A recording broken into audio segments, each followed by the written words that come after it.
bagi Allah yang hari ini dalam suasana mereka masih bisa hadir ke sekolah untuk melaksanakan tugas seperti biasanya. Salawat dan salam kita haturkan ke pangkuan Nabi besar Muhammad SAW. Yang saya hormati Ibu Kepala SMA Negeri 7 Aceh Barat Daya Dr. Anda Siti Hajar, yang juga dan kami banggakan calon guru penggerak angkatan ke-7 Bapak Indra Sapril SPD. Hari ini kita mendapat imbas dari ilmu beliau untuk disampaikan ke kita semua sehingga bisa kita terapkan dalam proses belajar mengajar dan meningkatkan potensi kita sebagai guru sehingga lebih profesional. Hari ini kita akan mendapatkan pencerahan tentang budaya positif dengan tema menyebarkan pemahaman dan pengalaman penerapan budaya positif yang nanti akan disampaikan dengan lebih jelas, lebih terang benderang oleh Bapak Indra Sapril. Sebelumnya kita mohon kesediaan Ibu Kepala Sekolah untuk memberi arahan dan bimbingannya kepada Ibu, kami persilahkan.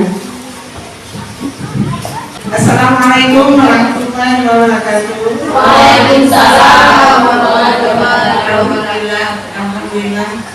Alhamdulillahirabbil alamin. Wassalatu wassalamu ala asyrofil anbiya'i wal mursalin wa ala alihi wasahbihi ajmain. Amma ba'du. Segala puji syukur kita tunjukkan kepada kita Nabi besar Muhammad sallallahu alaihi wasallam, dan juga alhamdulillah hari ini dengan izin Allah kita sudah dapat berkumpul bersama-sama di ruangan sekolah indah ini.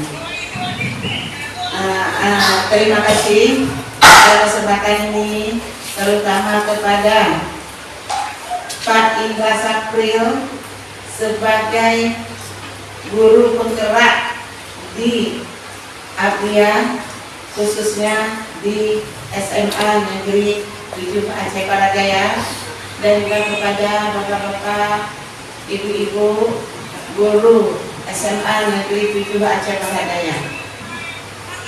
Baiklah, pada kesempatan ini kita diundang oleh apa yang akan dipaparkan oleh Pak Indra Sapril.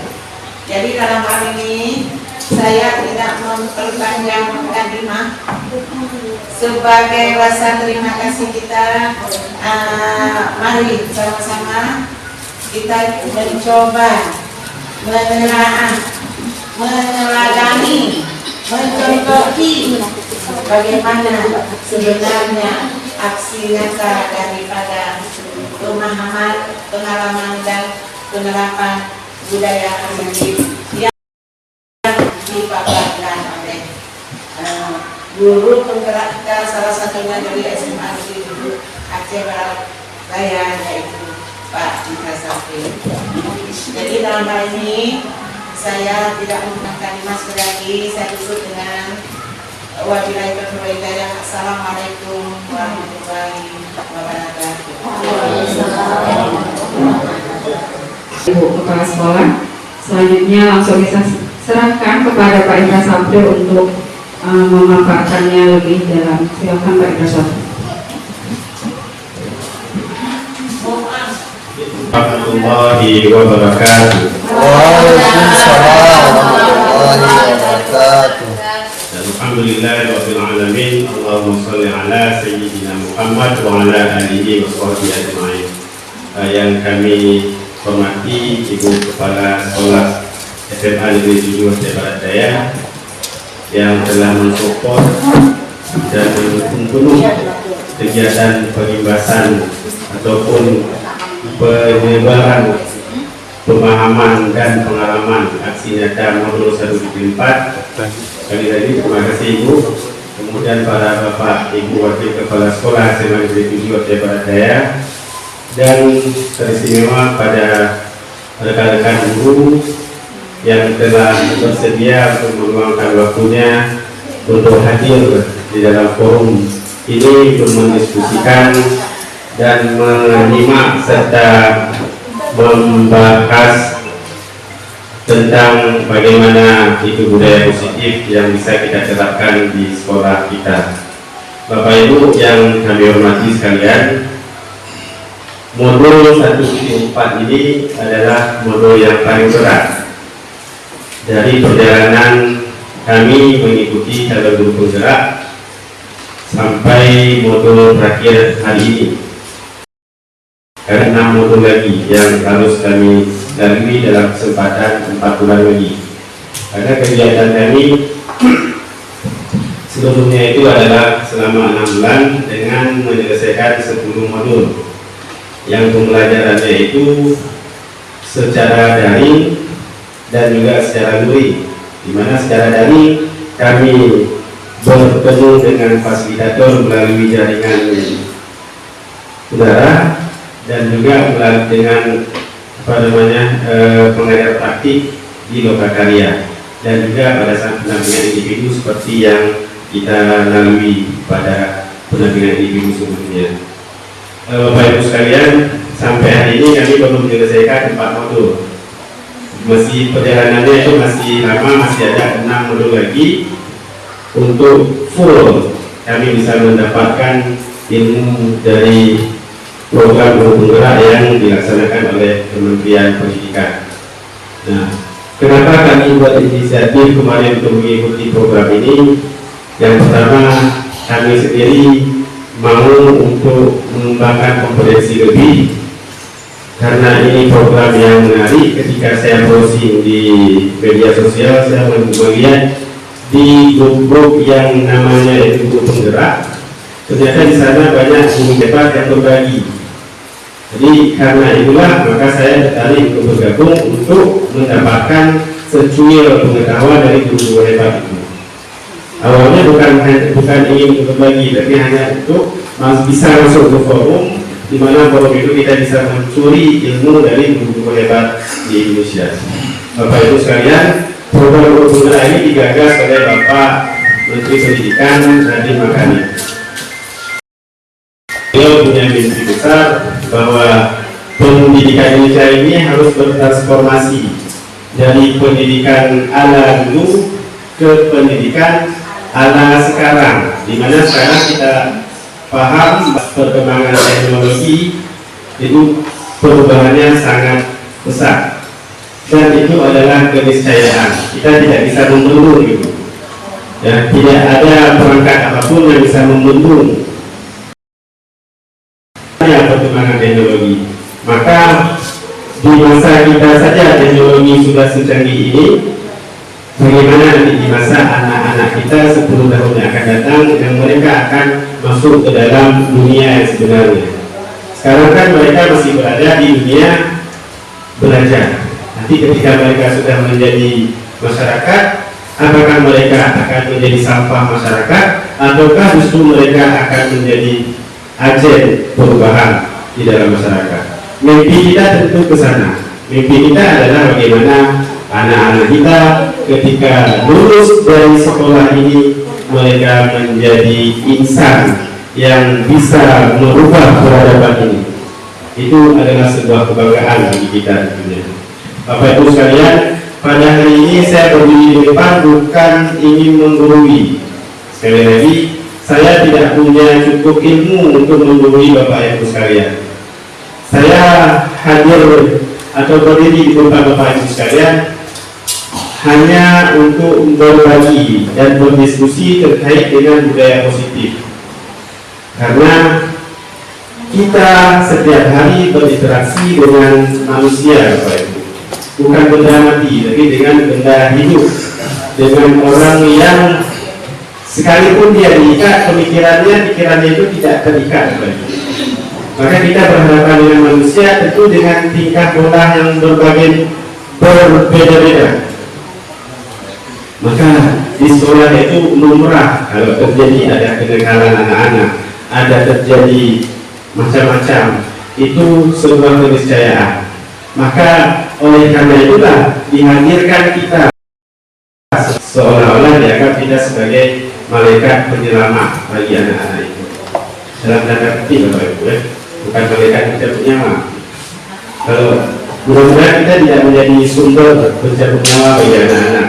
Artinya kalau ini menjadi undang-undang perlindungan anak itu tidak berpihak pada kita, maka kalau bahasa kemarin, bahasa pengajar praktik kami, seberlebihan akademik, maka tidak boleh melakukan kekerasan fisik.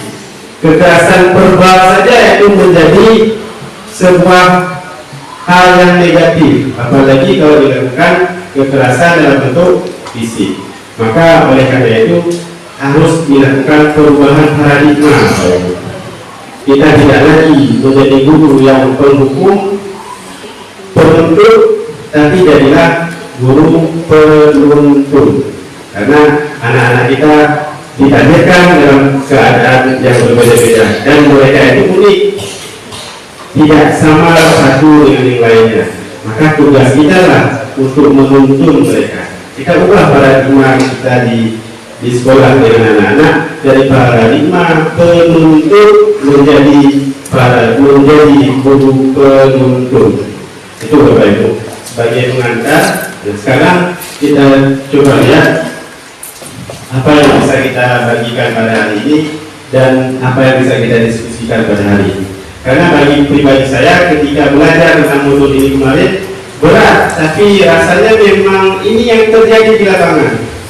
Kita berinteraksi dengan manusia, dengan anak-anak yang menguasai pancaroba, yang di kepala mereka itu punya berbagai macam hal yang mereka pikirkan, dan tanpa dituntun dengan baik maka pikiran mereka itu akan menjadi hal yang negatif.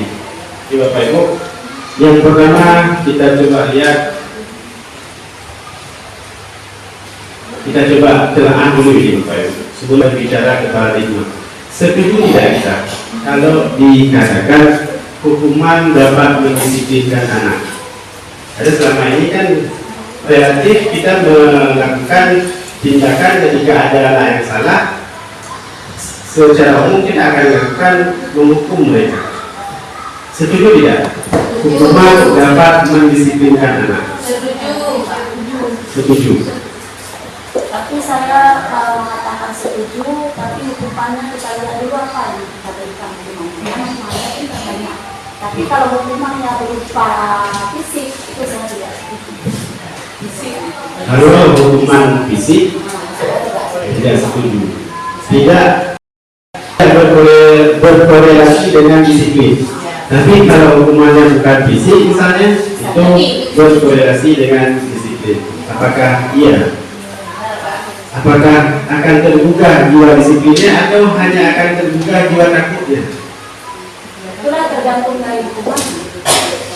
Jadi kita lihat, jangan-jangan hukuman yang kita berikan bukan fisik, misalnya pekerjaan tugas dan sebagainya di luar kewajaran. Yang tergugah bukan jiwa disiplinnya, tapi yang tergugah adalah jiwa takutnya. Takut karena kita adalah gurunya. Ketika di belakang kita, mereka tidak akan terlihat dengan disiplin. Karena disiplin itu adalah jiwanya. Harusnya disiplin itu jiwanya, bukan pengekangan yang seharusnya. Yang kedua kita lihat, apakah kita setuju pemberian hukuman dengan hal positif seperti membaca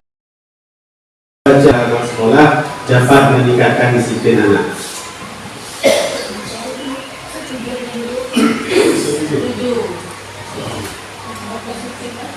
Kalau hukumannya positif seperti membaca sifat positif, kita setuju dapat meningkatkan disiplin anak. Setuju kan? Jadi ya, apakah jiwa disiplinnya itu motivasinya itu karena jiwa atau karena paksaan? Jadi kita lihat lagi Bapak. Karena ketika motivasi dia melakukan disiplin itu bukan karena dirinya, maka yang terjadi apa Bapak? Yang terjadi di depan kita dia disiplin, di belakang kita belum tentu. Ini efek negatif dari pemberian hukuman. Bisa jadi ada anak yang disiplin karena ingin mendapatkan penghargaan, tapi di belakang kita, di rumah dia, dengan orang tuanya, belum tentu. Saya dulu seperti itu Bapak Ibu di sekolah. Di depan guru saya termasuk siswa yang dianggap patuh, jahat. Tapi di rumah belum tentu, karena kita lebih menghargai guru daripada orang tua di rumah. Karena buku apa namanya? Kita perlu dihargai untuk penghargaan. Di rumah mungkin kita tidak dihargai untuk penghargaan oleh orang tua kita. Maka di sekolah kita berusaha berdisiplin, tapi jiwa kita tidak disiplin. Ketika kita lepas dari kungkungan guru, jiwa kita itu terbebas, seperti merdeka. Yang ketiga, Bapak kita lihat apakah kita setuju memberikan penghargaan dapat meningkatkan motivasi belajar anak? Setuju. Jadi kita lihat apakah ada sisi negatifnya atau tidak kalau kita terlalu memberikan penghargaan kepada anak. Karena penghargaan itu bersifatnya itu positif, tapi kalau diberikan dengan kadar yang tidak tepat dan waktu yang tidak pas, itu justru menjadi racun. Ini hasil penelitian demikian. Penghargaan itu jika diberikan dengan kadar yang tidak tepat dan pada waktu yang tidak tepat, itu justru menjadi racun bagi anak. Sepakat? Jadi tidak ada, mungkin di rumah kita juga demikian. Kalau terlalu kita beri penghargaan dan sebagainya tidak tepat pada waktu yang saatnya, mungkin itu akan menjadi racun bagi dia. Mengangkai kreativitas dia tidak terlalu kreatif. Nah, sekarang kita lihat Bapak Ibu, konsep yang akan kita diskusikan pada hari ini adalah tentang perubahan paradigma belajar. Ada 7 poin yang akan kita diskusikan pada hari ini. Ya, mudah-mudahan diskusi kita bisa efektif, bisa seru, dan kita bisa dapatkan hal-hal baru. Dan yang paling penting adalah hasil diskusi kita itu menjadi acuan bagi kita untuk penerapan pada murid-murid kita. Karena esensinya harus mengalir ke sana. Apapun yang kita programkan, yang kita diskusikan, pikiran kita itu, mimpi kita itu adalah kepada murid-murid kita.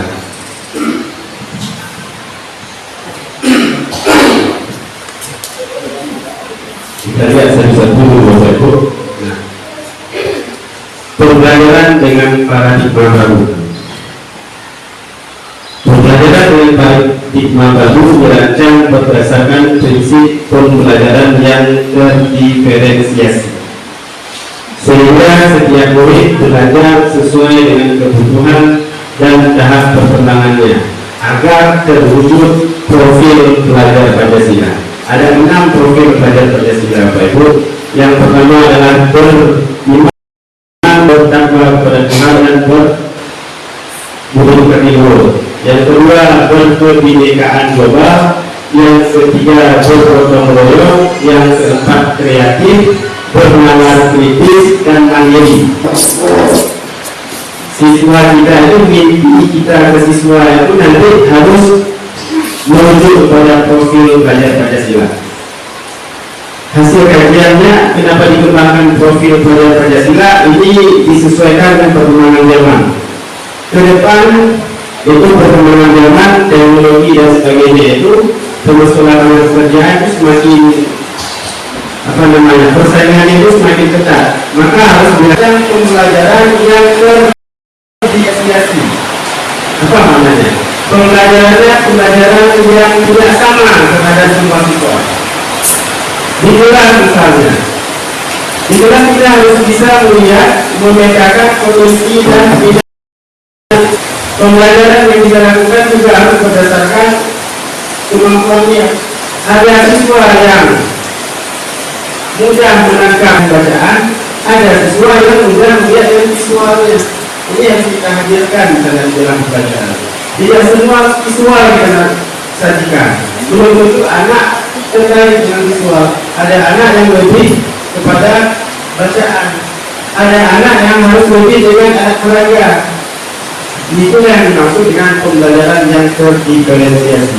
Di kelas kita harus melakukan pembelajaran sesuai dengan kebutuhan anak didik kita. Lalu kita lanjut. Lalu secara teori kontrol maksudnya begini kan? Kita itu merdeka terhadap diri kita sendiri.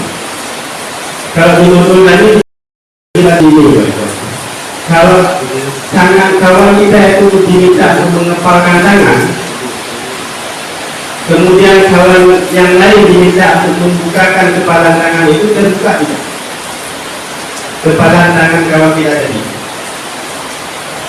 Saya ulangi, kawan kita diminta untuk mengepalkan tangannya, kemudian orang lain diminta untuk membuka kepalan tangannya itu, terbuka tidak? Kenapa tidak? Kenapa tidak terbuka?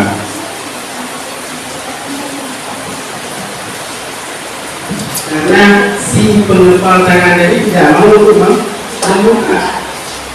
Maka apa yang dilakukan oleh yang diperintah untuk membuka ini? Dia akan mengancam, memaksa, merayu bahkan agar mau membuka.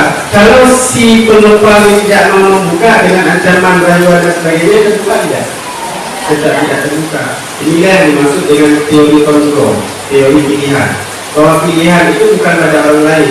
Ancaman, rayuan dan sebagainya itu hanya tidak akan mampu merubah pilihan seseorang. Paham Bapak Ibu? Makanya anak didik kita itu tidak boleh diubah dengan rayuan, dengan ancaman, dengan penghargaan dan sebagainya. Tapi bagaimana kita manage dia agar dia mau berubah oleh dirinya sendiri?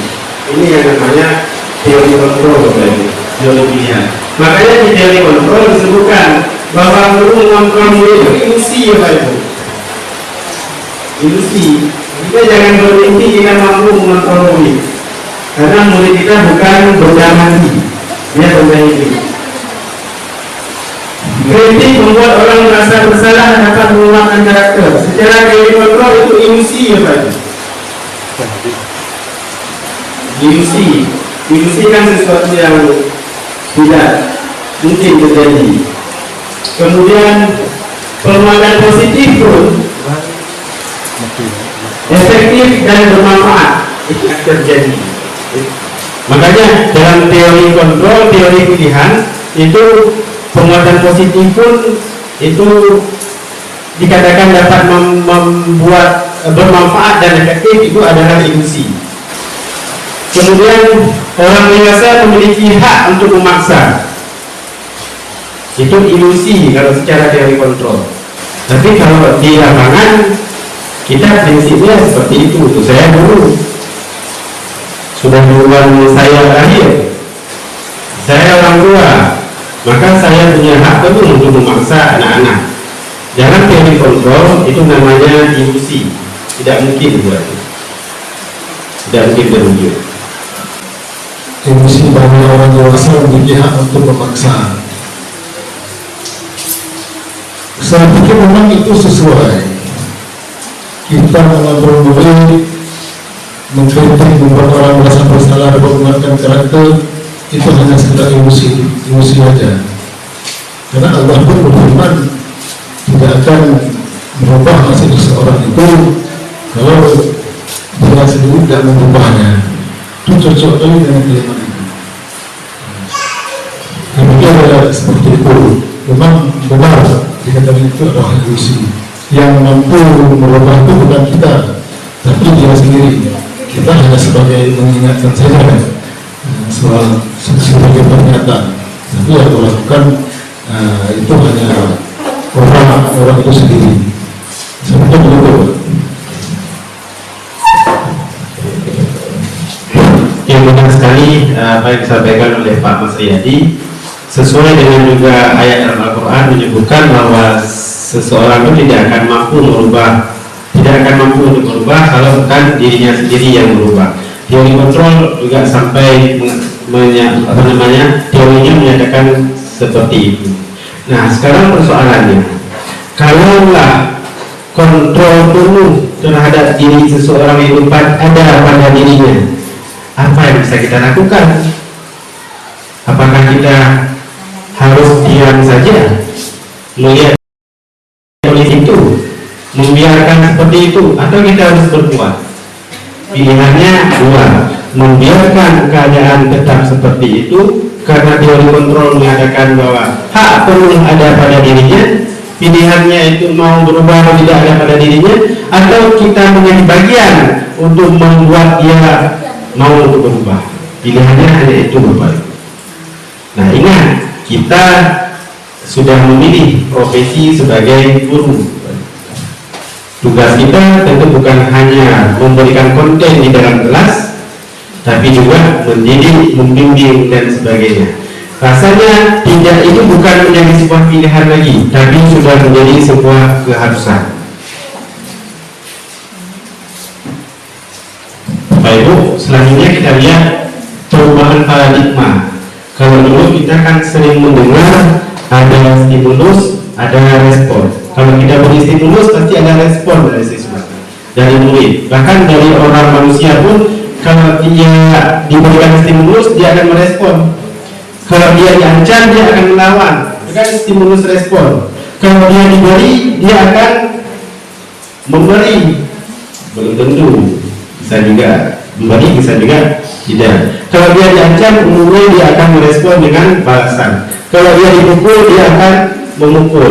Kalau dia dihargai, dia akan balas menghargai. Itu stimulus respon, Bapak Ibu. Nah, sekarang kita coba lihat teori stimulus respon dengan teori kontrol. Bedanya itu di mana? Di stimulus respon, kita mencoba mengubah orang agar berbuat dengan sama dengan kita. Biasanya seperti itu.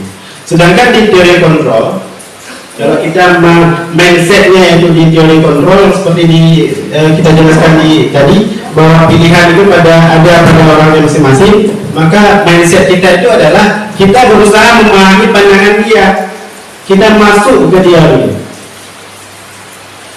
Kemudian kalau di stimulus respon, perilaku buruk dilihat sebagai suatu kesalahan. Ada anak yang buruk, maka kita menganggap dia salah. Tapi kalau di teori kontrol tidak, semua perilaku pasti ada tujuannya. Itu pasti. Dia bandel, pasti ada tujuannya. Ada alasannya paling tidak.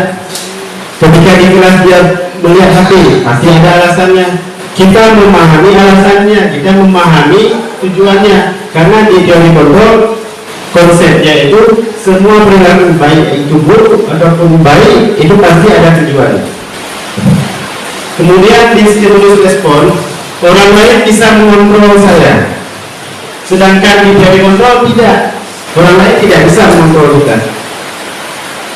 Kontrolannya itulah ada pada dirinya masing. Di stimulus respon, pemaksaan ada pada saat bujukan gagal. Biasanya kan demikian. Ketika kita melihat anak atau murid yang bandel, yang pertama kita lakukan adalah bujukan. Nah, ketika bujukan itu tidak mempan, maka ya kita paksa dia dengan alasan peraturan sekolah. Demikian. Kemudian kalau di teori kontrol tidak demikian. Kita dengan siswa yang salah tadi itu diminta untuk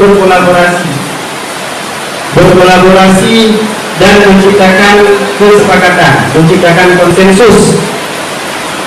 Nanti ada pilihan-pilihannya. Kita tawarkan pilihan dia untuk berubah. Tujuannya apa? Agar dia mau merubah diri dia sendiri, dari dirinya sendiri, bukan karena paksaan. Kalau bahasa motivasi, nanti ada motivasi dari dalam, namanya motivasi intrinsik, ada motivasi dari luar, motivasi eksklusif.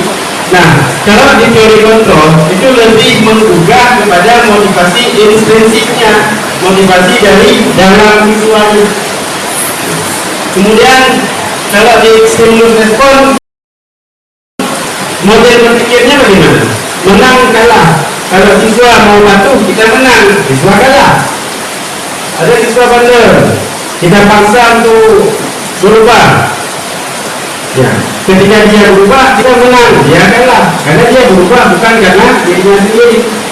Berubah pura-pura, berubah di depan kita, karena kita paksa.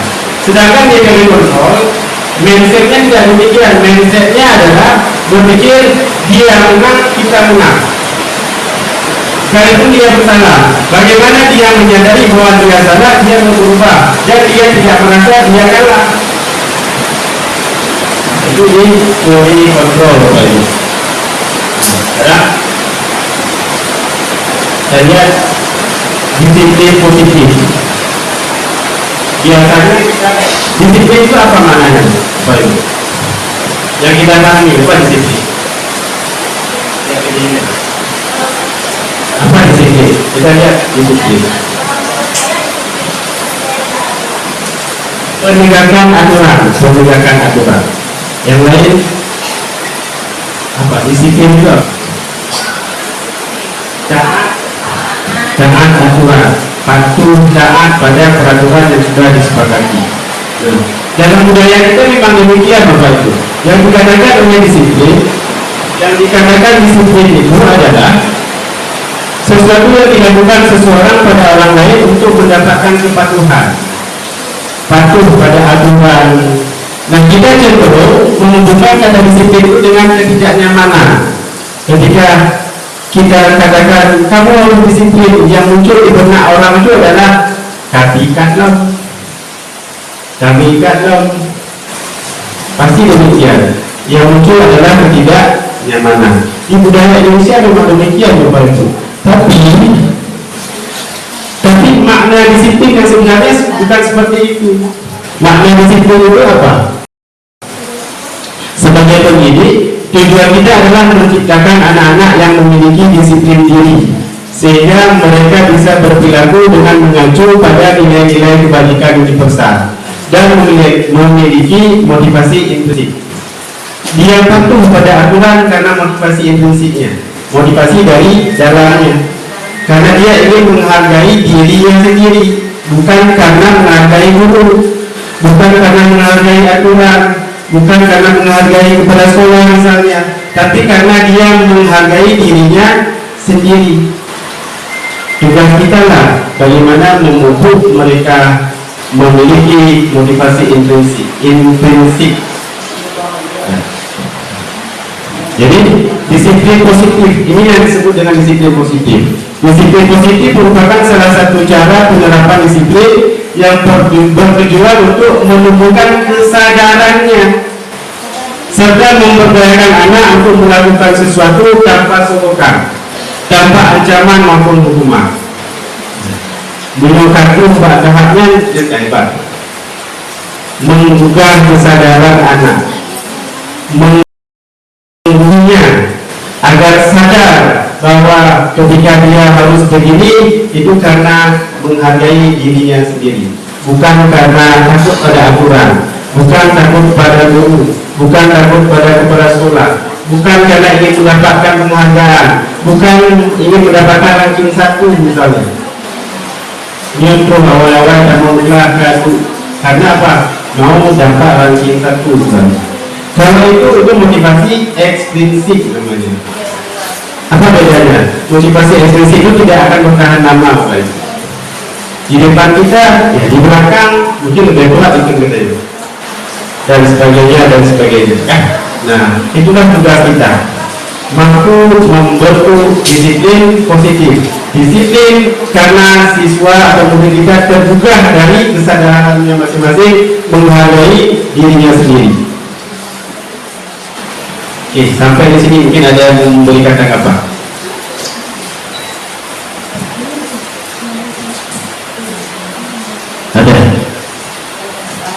Ada yang memberikan tanggapan? Sepakat Bapak Ibu kan? Sepakat ya? Melihat ya kan? Berikan tanggapan. Sepakat tidak ini?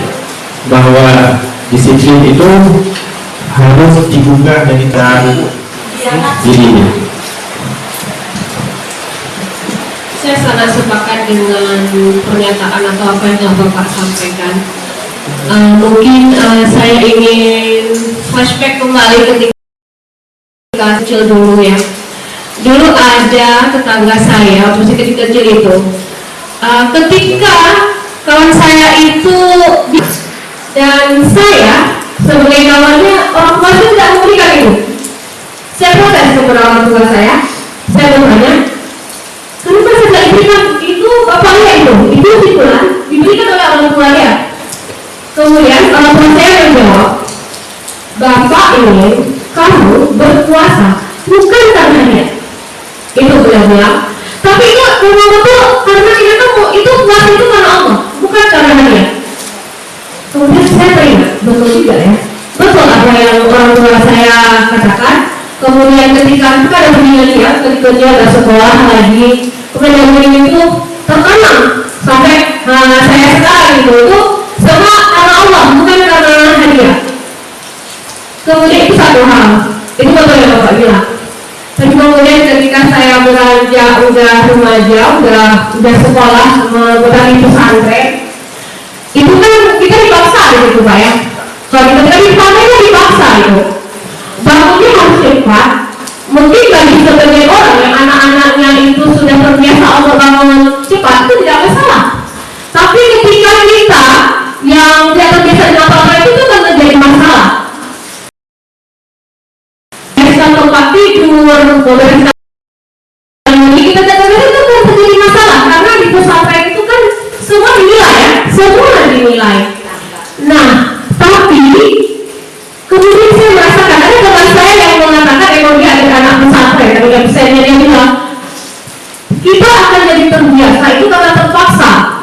Dan saya mengalami gitu dari bangun tidur, kemudian dari makan, karena dulu saya nggak biasa makan pagi, dipaksa-paksa makan. Tapi ketika saya sudah masuk pesantren, aturan itu sudah mendekat mendekat di hati saya dan di pekerjaan saya, sampai juga ke bahasa.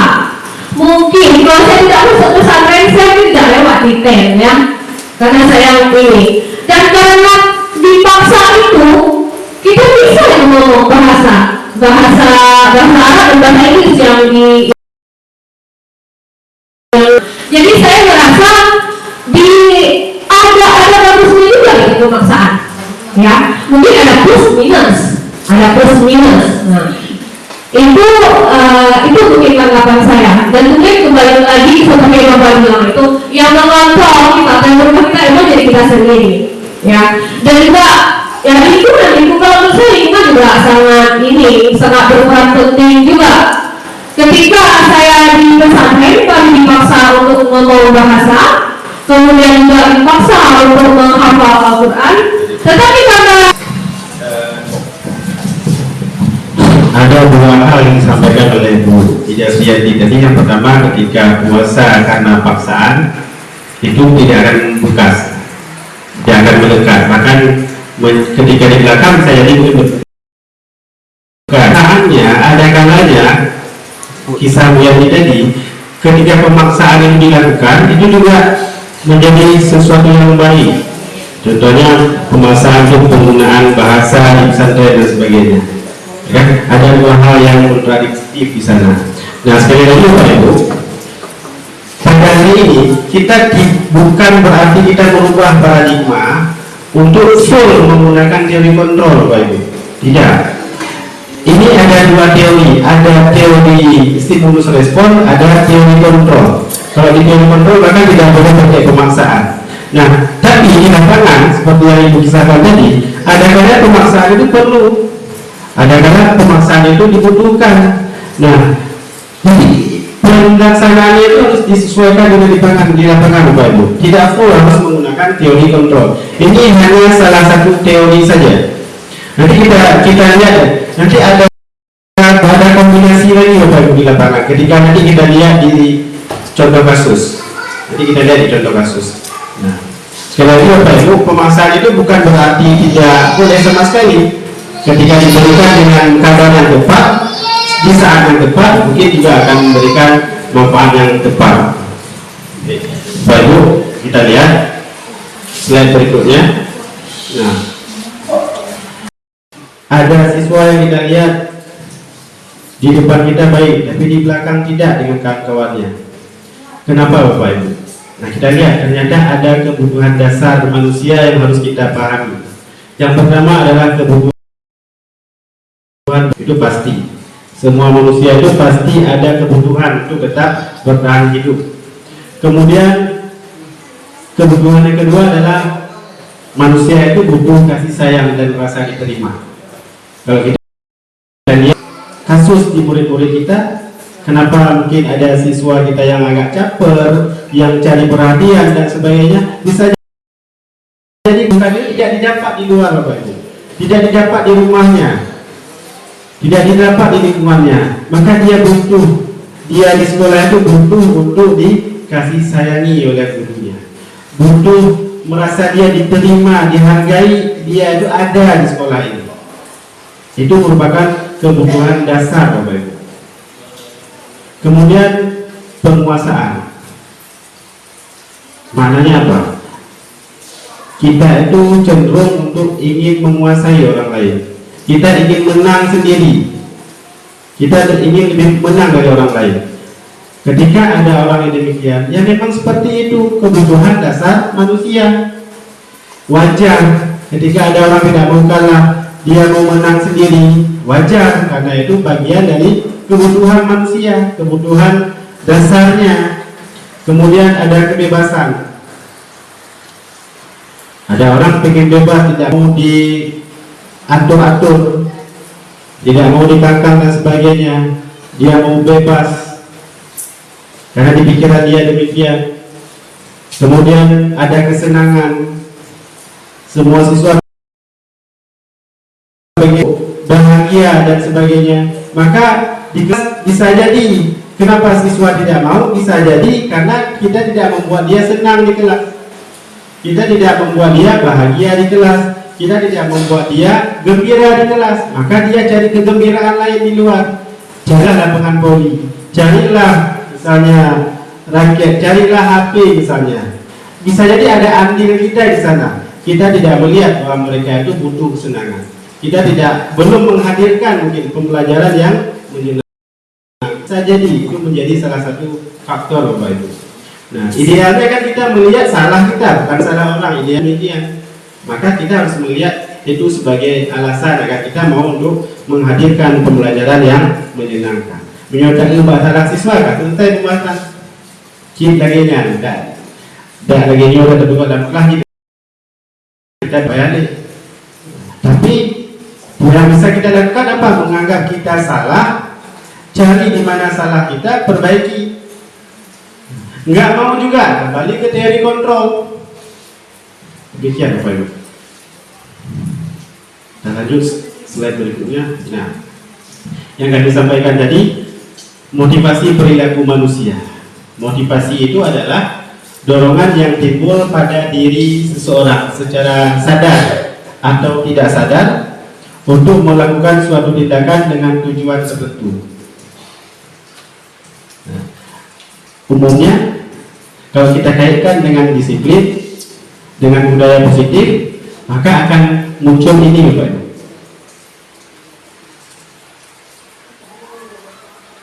Menghindari ketidakpastian, ya ini namanya.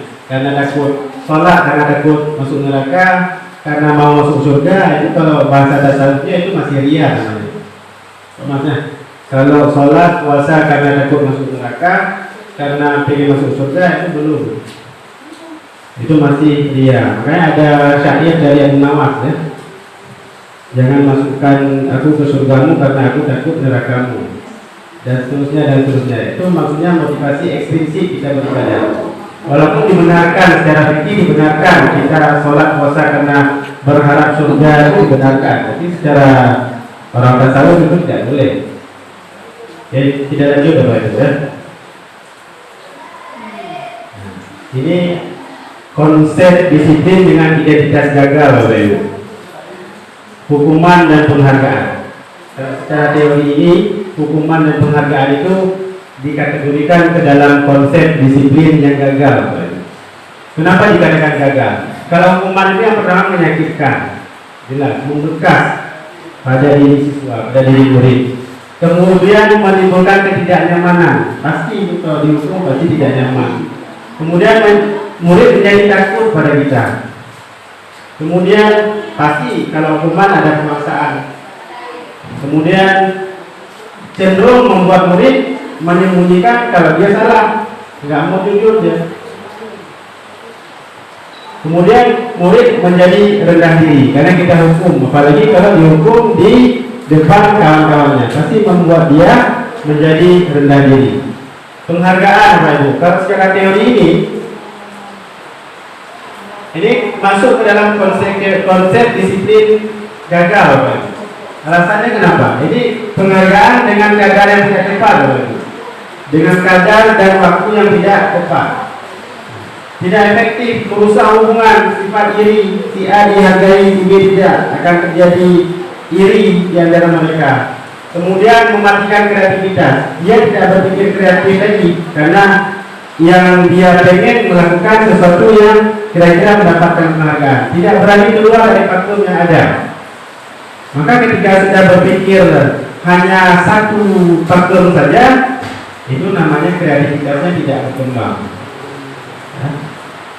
Kenapa demikian? Dia akan melakukan sesuatu yang membuat dia merasa dihargai, mendapat penghargaan, tidak berani melakukan hal lain.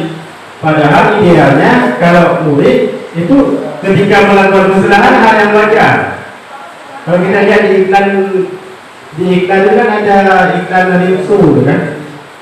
Iklan dari USU deterjen itu cenderung justru yang banyak ditampilkan di iklan-iklan deterjen itu apa? Anak-anak bermain kotor dan sebagainya. Kenapa? Karena ada rinso yang membersihkan.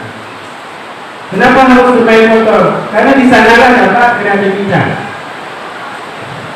Mengkulit, mochi. Penyakit kulit, mochi. Dan sebagainya. Tapi kreativitas itu tidak didapat hanya dengan duduk-duduk di kamar, tidak boleh melakukan banyak hal. Ya.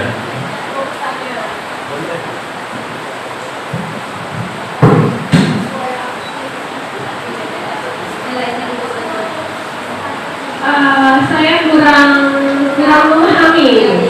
memahami yang penghargaan merusak hubungan sifat iri itu. Bukankah dengan adanya diberikan penghargaan maka akan timbul sifat persaingan? Begitu Pak. Coba Bapak jelaskan.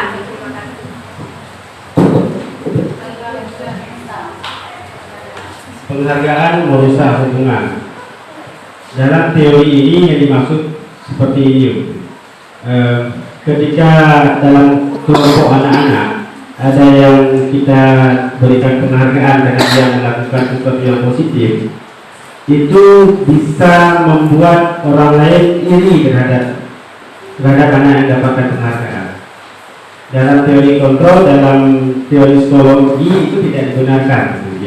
Walaupun ada tujuan kita baik, tujuan kita adalah agar yang lain termotivasi mau untuk belajar. Tapi lagi-lagi teori kontrol tadi mengatakan bahwa pilihan itu ada pada diri anak tersebut. Jadi ketika kita hargai secara berlebihan orang-orang yang sama selalu, maka bisa jadi orang lain, anak-anak lain menjadi iri pada dia. Ini kan merusak hubungan di antara mereka. Bisa jadi juga hal yang positif didapat, yang lain akan ikut termotivasi. Tapi bisa jadi juga akan terjadi iri. Jadi kalau saya ceritakan, saya punya cerita sebenarnya. Ketika seorang anak di sekolahnya itu hebat di TK, SD lah, SD. Karena dia jangan hebat, dipuja-puji selalu, maka ketika suatu waktu ada orang lain, kawan dia akan Mbak Mak dia ke Mbak Ayah dibunuh ini, diulang-ulang guru. Betul itu. Padahal kan itu kan sudah selesai di sana. Betul itu. Karena bisa jadi karena dia iri, dia kok dihargai selalu, saya tidak, maka saya akan jelekkan juga dia. Seperti itu Bu yang dimaksud dengan merusak hubungan sifat iri. Kemudian mematikan kreativitas, menghukum dengan sistem ranking. Itu penghargaan itu Makanya kalau secara teori sekarang, apalagi kurikulum merdeka itu tidak boleh ada ranking, bahkan menyuarakan haram ada ranking. Karena ranking itu dalam pemahaman kita adalah memberi penghargaan, tapi mematikan kreativitas orang lain, mematikan kreativitas anak yang kita beri perankingan, yang kita beri ranking tadi. Anak-anak yang lain juga tidak akan ikut merasa terzalimi, akan merasa menjadi sampah ketika pulang ke rumah. Nah, kemudian merampas hak menghargai dirinya. Karena kan kita mau tumbuhkan dia menghargai dirinya, tapi ketika sudah kita berikan penghargaan yang tidak tepat tadi, dengan kadar yang tidak pas, dia cenderung melakukan sesuatu bukan karena menghargai dirinya sendiri, tapi mengharapkan penghargaan. Kita belum sampai ke kasus, Bapak Ibu. Ini masih konsepnya. Ya. Sedikit Pak Gofret. Ya, boleh. Itu kan tentang penghargaannya menghukum dengan sistematik. Berarti kan K13 sekarang kita nggak boleh lagi tahu lagi pertanyaan.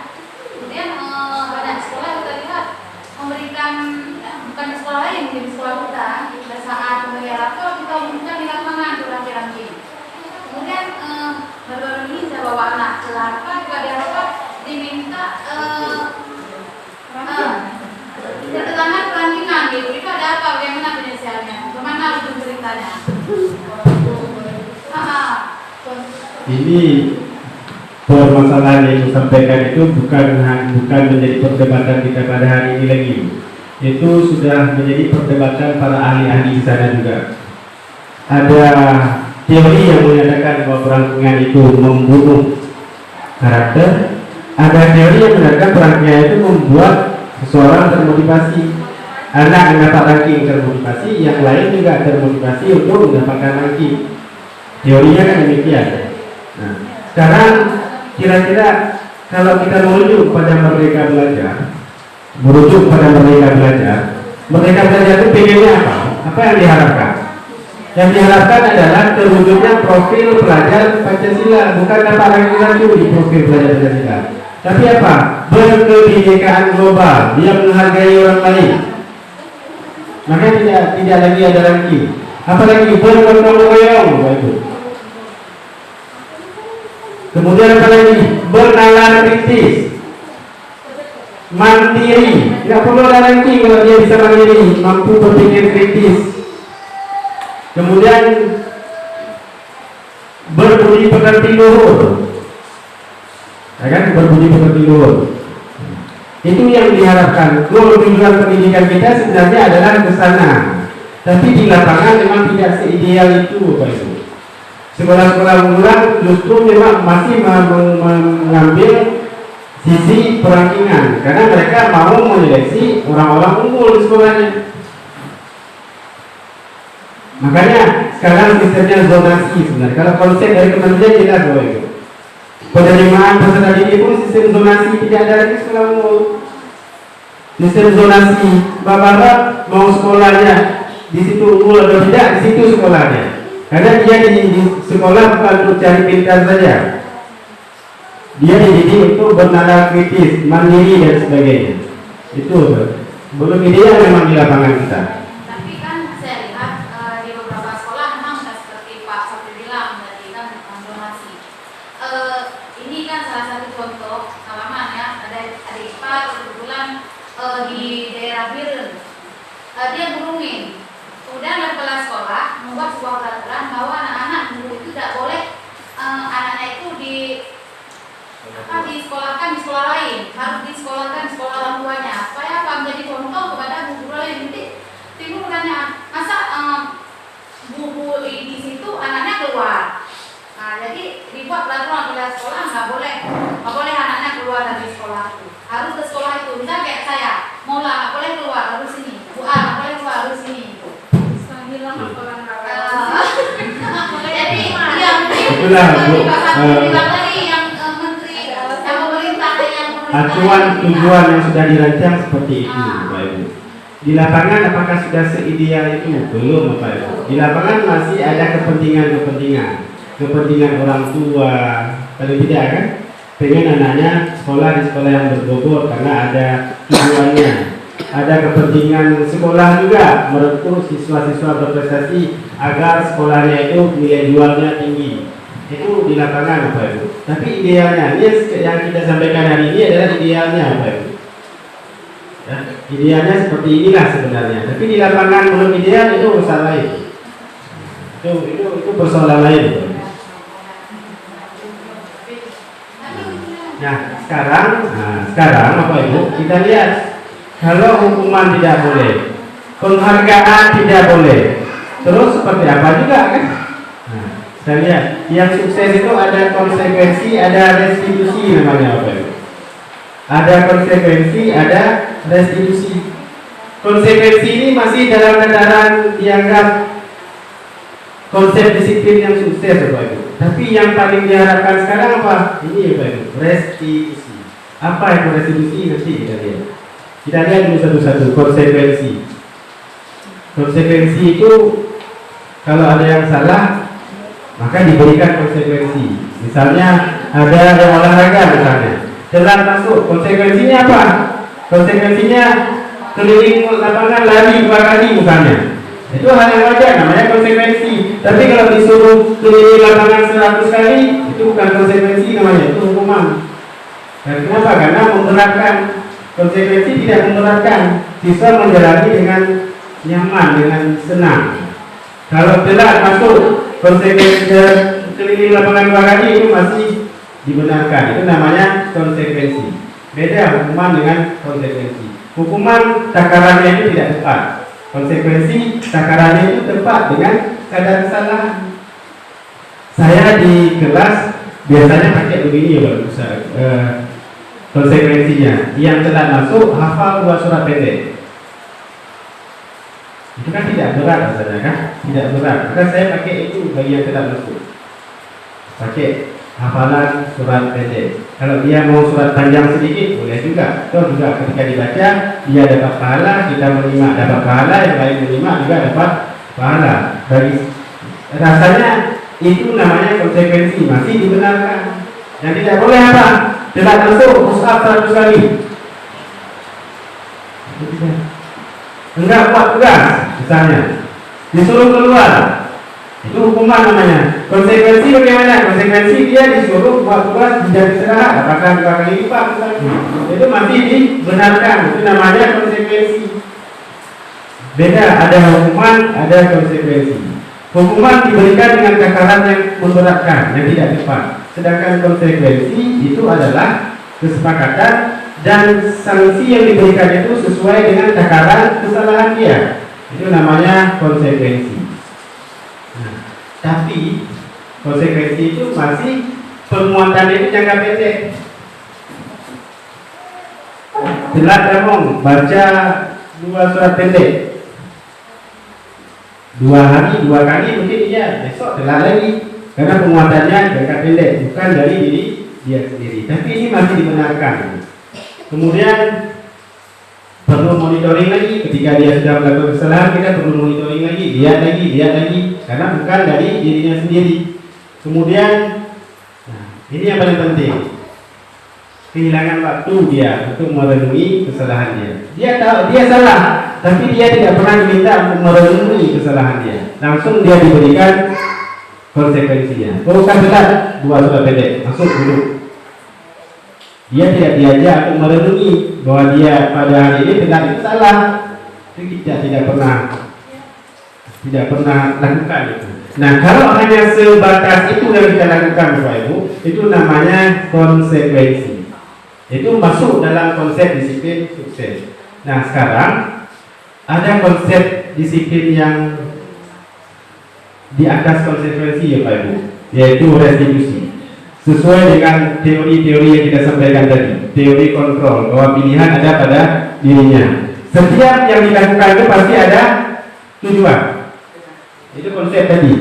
Setiap yang dilakukan, setiap kesalahan, setiap yang dikerjakan pasti ada tujuan. Paling tidak ada alasan. Nah, maka bagaimana itu konsep restitusi? Murid diajak bertanggung jawab untuk perilakunya. Perlu juga ada konsekuensi Bapak Ibu. Kemudian fokus pada pemecahan masalah jangka panjang, karena kita mengajak dia untuk merenungi kesalahan dia. Kita ajak dia, kita gugah dia untuk membangun motivasi intrinsiknya. Kemudian dia menghargai dirinya sendiri dan menghargai orang lain. Ini teori kontrol tadi, memegang kontrol terhadap dirinya sendiri, dan murid bersemangat memperbaiki kesalahan karena dia diajak untuk merenungi, dia dihargai, ya, dia diminta melakukan konsekuensi yang sesuai dengan kadar kesalahannya dan pilihan dia. Ya. Oke, kita lanjut Bapak Ibu ya.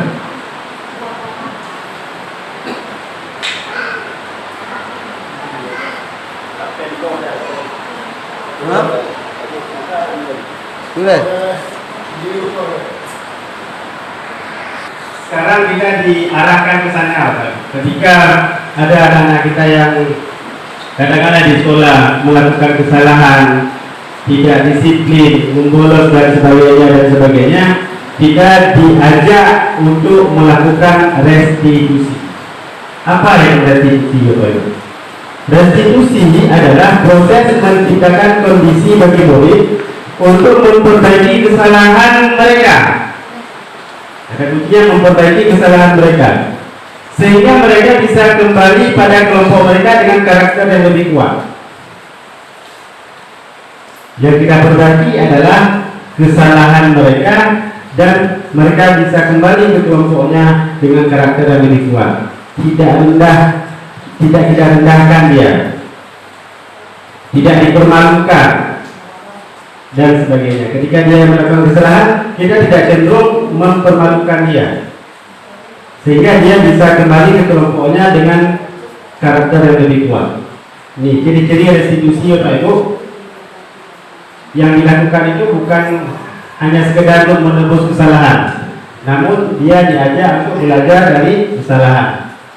Kemudian memperbaiki hubungan. Kalau kesalahannya adalah hubungan di antara dua orang, mereka itu diajak untuk memperbaiki hubungannya. Kemudian tawaran, bukan paksaan. Kita tawarkan solusi ke dia, atau bahkan kita bisa minta solusi dari dia. Apa konsekuensi yang dia mau lakukan? Kita tawarkan, bukan menang-menang, bukan menang galak, tapi menang-menang. Kemudian menuntun untuk melihat ke dalam diri, kita juga motivasi dia. Kemudian mencari kebutuhan dasar yang mendasari tindakan dia. Ada anak yang tidak dapat kasih sayang di luar sekolah, dia dari kasih sayang, tidak kuat dan sebagainya. Itu yang kita lakukan. Nanti kita perbaiki untuk anak tersebut. Pembelajaran yang kita lakukan adalah pembelajaran berdiferensiasi, berbeda dari orang lain, karena dia butuh kasih sayang. Kita beri kasih sayang kepada anak tersebut.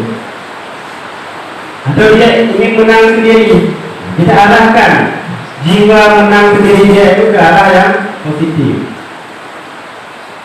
Kemudian fokus pada karakter, bukan menguatkan, bukan pada yang lain, tapi pada karakter anak. Kemudian fokus pada solusi. Ini restitusi, ciri-ciri restitusi ya Pak. Nah, sedikit lagi ya Pak Ibu, kita lihat perbedaan antara hukuman, konsekuensi dan restitusi. Kita poinnya di sini ya Pak Ibu ya. Di lapangan nanti kita diharapkan mampu menerapkan restitusi. Nah, ada perbedaan Bapak Ibu. Misal nih kasusnya, siswa sering tidak mengerjakan PR. Kalau hukuman apa? Disuruh hormat bendera. Ini dulu ya. Dulu kan keluar mau hormat bendera 10 menit, push up 10 kali misalnya.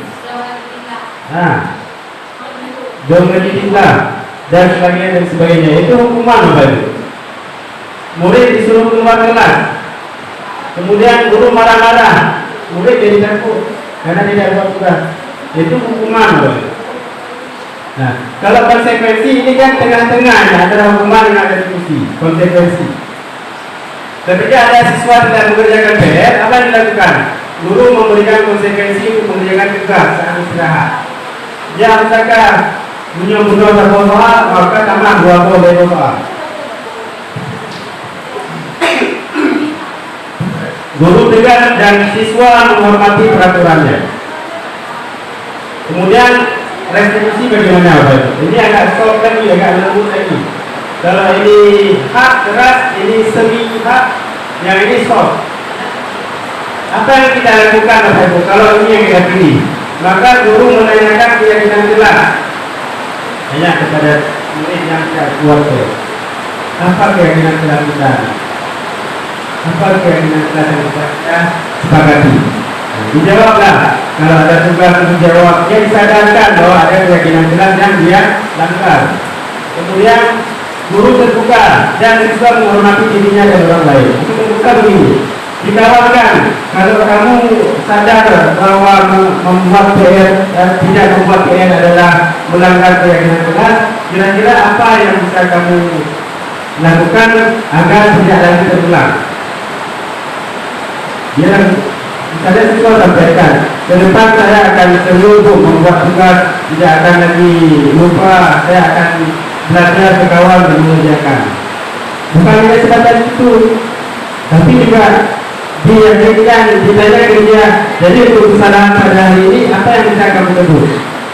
Itu dalam tataran restitusi. Nanti dia sendiri yang akan memilih, misalnya saya akan selesaikan tugasku dan sebagainya, itu sebagai tebusan terhadap kesalahan dia. Jadi makanya dia disadarkan dulu bahwa dia itu salah atau melanggar keyakinan jelas dan sebagainya. Nah, sekarang ketika siswa itu melakukan kesalahan, apa yang bisa kita lakukan? Di dalam teori itu ada 5 posisi kita. Kita bisa jadi penghukum, kita bisa jadi pembuat rasa bersalah, kita bisa jadi teman, kita bisa jadi pemantau, dan kita bisa jadi manajer. Penghukum ini jelas, kalau ada yang salah, kamu salah. Kamu melanggar aturan sekolah, kamu harus begini, push up dan sebagainya. Kita hukum dia. Kalau yang kedua, pembuat rasa bersalah, kita bujuk dia. Coba kamu bayangkan, nak, orang tua kamu di rumah capek-capek kerja untuk jajan kamu dan sebagainya. Itu pembuat rasa bersalah. Kemudian sebagai teman kita diskusi dengan dia, kita ajak dia diskusi. Kemudian sebagai pemantau kita lihat keadaan dia, kita lihat kalau salah kita sampaikan dan sebagainya. Tapi kalau posisi kita yang paling diharapkan itu adalah kita mampu menjadi manajer. Manajer itu mengelola kesalahan itu menjadi sumber bagi dia untuk bisa bangkit dan berubah, sehingga karakter dia itu menjadi lebih kuat. Sebagaimana tadi yang dijelaskan di pengertian dari restitusi. Di mana nanti bedanya? Kita lihat di contoh kasus. Ini bedanya apa Ibu? Contoh kasus apa Ibu? Siswa tidak memakai atribut lengkap saat upacara bendera. Misalnya tidak pakai topi, misalnya baju putih luar, misalnya pakai sepatu warna putih dan sebagainya, pakai sendal dan sebagainya. Kalau kita memilih menjadi penghukum, maka yang kita lakukan adalah patuhi aturan sekolah, lalu berdiri di depan dan barisan, keluar barisan kan. Buka sepatu misalnya kan, dan sebagainya. Kalau pembuat rasa bersalah, apa yang kita lakukan? Berapa kali guru harus memberitahu kamu, guru kecewa sama kamu. Ada guru nggak kecewa, ini bapak ke, nanti lagi. Itu kan membuat dia ibarat terhadap kita, bukan terhadap dirinya. Kemudian sebagai teman kita ajak dia, ayolah yang penting buat ibu bangga misalnya. Kali ini tidak apa-apa, kamu salah, tapi perbaiki. Itu sebagai teman. Dia belum tentu tersadarkan karena tidak kita gugah kesadaran intrinsiknya. Sebagai pemantau, kalau seperti ini kasusnya, kalau kita posisikan diri sebagai pemantau, apa yang kita lakukan? Kamu sudah melanggar apa peraturan dan konsekuensinya. Jadi yang kita ingatkan apa? Aturan. Ini pakai sepatu putih, buat kembali. Nanti buka, itu pemantau. Konsekuensinya, kita tunjukkan adalah konsekuensi.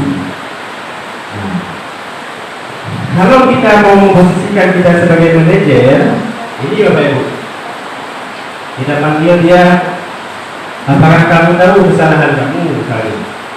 Kira-kira bagaimana kamu akan memperbaiki kesalahan ini?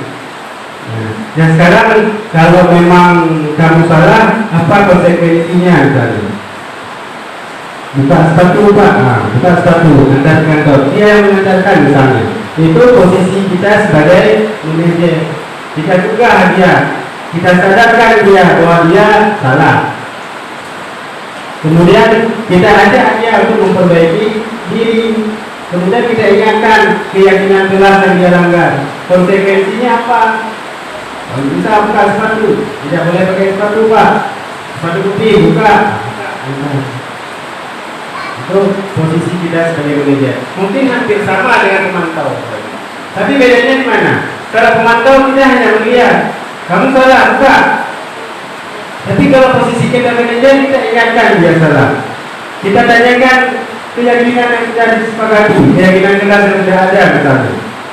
Kalau itu kesalahan kamu, apa konsekuensinya? Dia yang jawab.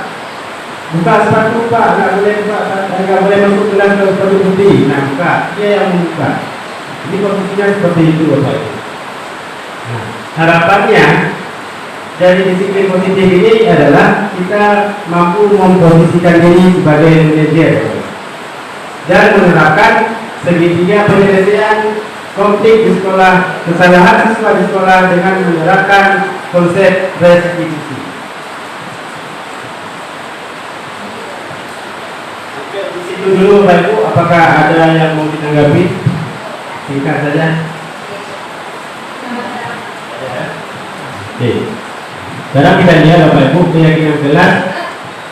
Keyakinan kelas ini kalau dulu bahasanya peraturan kelas Bapak Ibu, tata tertib kelas.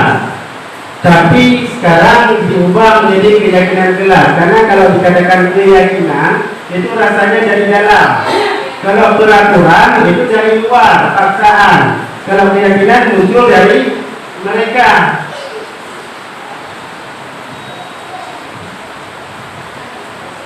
Oke. Nah, ini kegiatan membuat keyakinan kelas. Ini saya masuk di kelas 10 MIPA 2. 10 MIPA 2. Dengan pelajaran saya bagikan post-it ini ke mereka buat peraturan kelas. Keyakinan mereka terhadap kelas ini bagaimana? Peraturannya apa? Keyakinannya. Mereka tulis, kemudian tempelkan di papan. Nanti baca sama-sama. Jadi itu bukan kita yang membuat batasan, mereka sendiri yang membuat batasan terhadap mereka. Nah, harapannya semua kelas terwujud ini Bapak Ibu. Semua kelas memiliki keyakinan kelasnya masing-masing. Tentu berbeda-beda. Nah, nanti pada saat kita membuat keyakinan kelas seperti ini tahapannya Bapak Ibu. Dia tidak terlalu detail, dia hanya abstrak saja. Kemudian pernyataan universal, kemudian dibuat dalam bentuk positif, sedikit saja agar mudah diingat, beda sesuai dengan kondisi kelas. Dan semua warga kelas dilibatkan dalam membuat. Jadi bukan aturan dari dulu, tapi keyakinan yang mereka sepakati.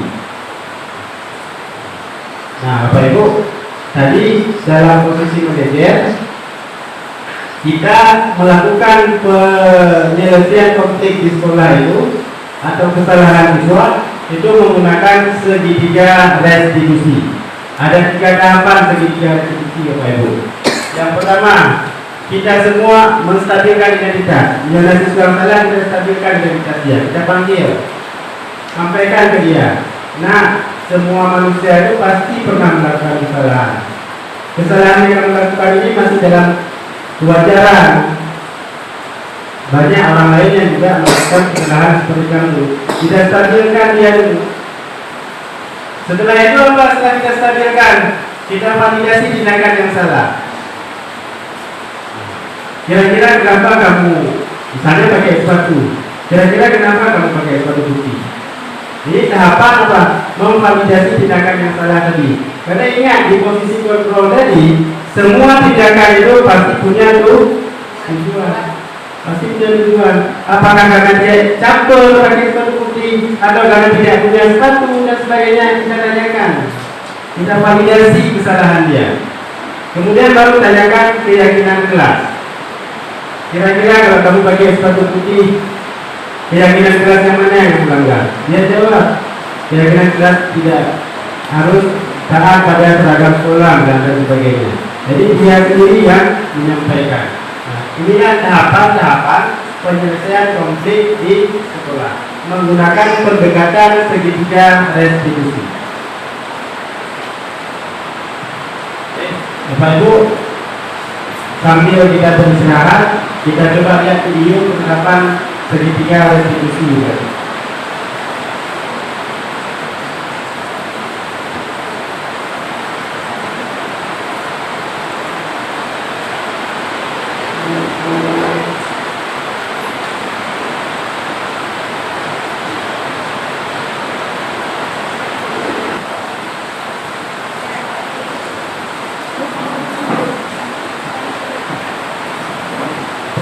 Ini memvalidasi tindakan yang salah.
Ini menanyakan keyakinan kelas atau keyakinan sekolah.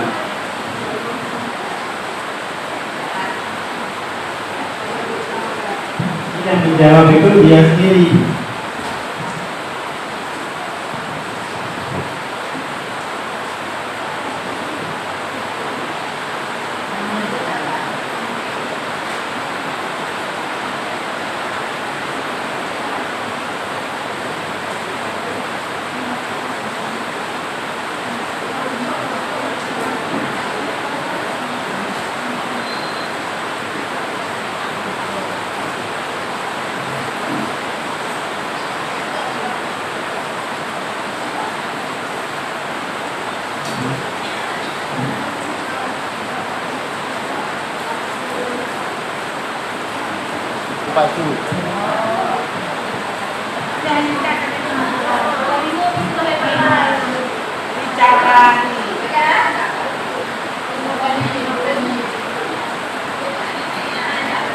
Maksudnya idealnya memang seperti ini yang kita lakukan, Bapak. Kalau ada siswa kita yang melakukan kesalahan, itu adalah hal yang wajar. Dan tugas kita adalah membina, membimbing dia. Kalau tidak mampu semua menjadi manajer atau mengambil posisi manajer, mungkin tugas BP agak sedikit berkurang. Karena tugas itu sebagiannya bukan hanya tugas BP, tapi kita sebagai guru dan wali kelas juga harus mampu dan kompeten bagaimana menerapkan segitiga restitusi.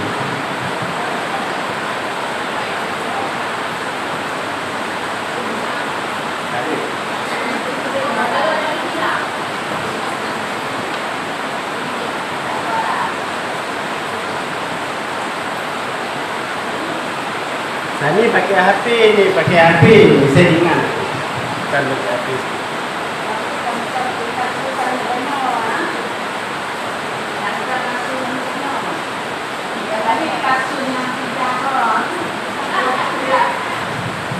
Ini kasus kedua saya panggil WNI itu di lapangan terbuka, Bapak Ibu. Saya berbicara dengan dia dari hati ke hati, karena dia itu ketiduran di dalam kelas. Sering tidur di dalam kelas. Alasan tidak ini saya tanyakan karena dia nonton bola. Karena pada saat itu kan masih di Piala Dunia. Dia nonton bola.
Mungkin ini sudah selesai kita ya.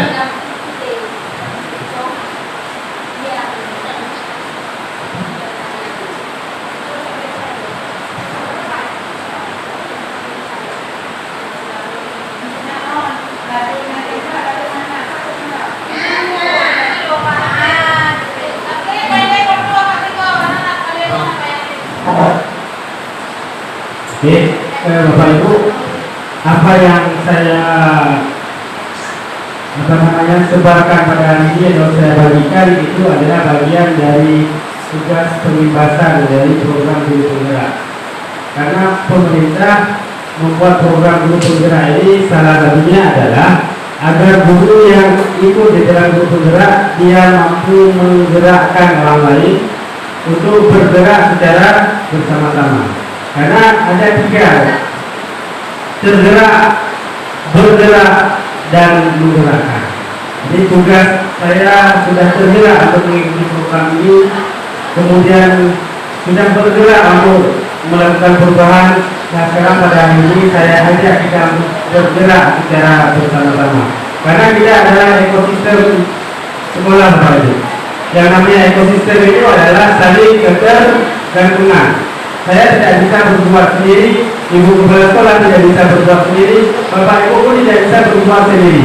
Kita harus berbuat secara kolaboratif, secara kolosal, secara bersama-sama. Mungkin itu tujuan dari pembebasan yang saya berikan, yang saya sampaikan. Dari awal sampai akhir banyak yang salah mungkin yang saya sampaikan, banyak hal-hal yang keliru yang saya sampaikan. Jika ada hal yang salah, saya mohon maaf kepada Bapak Ibu sekalian dan segala kesalahannya. Kalau ada yang benar, sama-sama kita jadikan sebagai acuan kita di dalam melaksanakan pembelajaran dan aplikasi di lapangan. Demikian saja untuk kegiatan kita pada hari ini. Assalamualaikum warahmatullahi wabarakatuh.